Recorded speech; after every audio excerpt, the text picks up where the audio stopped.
మే 3 యొక్క విశిష్టత చూసుకుంటే ఈ రోజున పత్రికా స్వేచ్ఛ దినోత్సవాన్ని భారతదేశం ప్రపంచవ్యాప్తంగా కూడా నిర్వహించుకోవడం జరుగుతూ ఉంది. మరి ఈ రోజున మనం చూసుకుంటే ఎవరైతే జర్నలిస్టులుగా ఉంటారో, ఎవరైతే పత్రికా రంగంలో వివిధ సేవలను అందిస్తూ ఉంటారో, సో వారిని స్మరించుకుంటూ వారికి చేయూతనిస్తూ అదేవిధంగా ఈ యొక్క జర్నలిజాన్ని ఇంకా ఎంకరేజ్ చేయాలనేటువంటి ఉద్దేశంతో అవగాహన కార్యక్రమాలను నిర్వహించుకోవడం జరుగుతుంది ఈ రోజున మే 3న పత్రికా స్వేచ్ఛ దినోత్సవం సందర్భంగా. సో ఇక్కడ మనం చూసుకుంటే మరి దానికి సంబంధించి వరల్డ్ ప్రెస్ ఫ్రీడమ్ ఇండెక్స్ని విడుదల చేయడం జరుగుతూ ఉంది.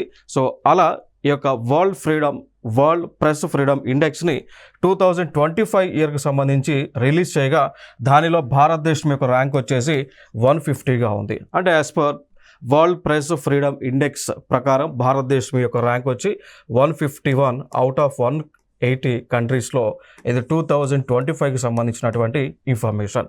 మరి అదేవిధంగా 2024లో తీసుకున్నట్లయితే 159 అవుట్ ఆఫ్ 180 కంట్రీస్గా ఉంది. అంటే లైక్ 2024 డేటా ప్రకారం భారతదేశం యొక్క ప్రెస్ ఫ్రీడమ్ ఇండెక్స్లో ర్యాంక్ వచ్చేసి 159, 2025 డేటా ప్రకారం 151గా ఉంది. సో ఇవి మనకి రికార్డింగ్ సంబంధించినటువంటి అంశాలు.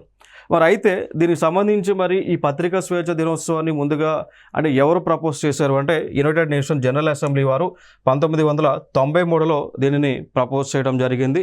సో ప్రపోజ్ చేశారు. అక్కడ నుంచి కూడా స్వేచ్ఛ దినోత్సవాన్ని మనం జరుపుతూ ఉన్నాం.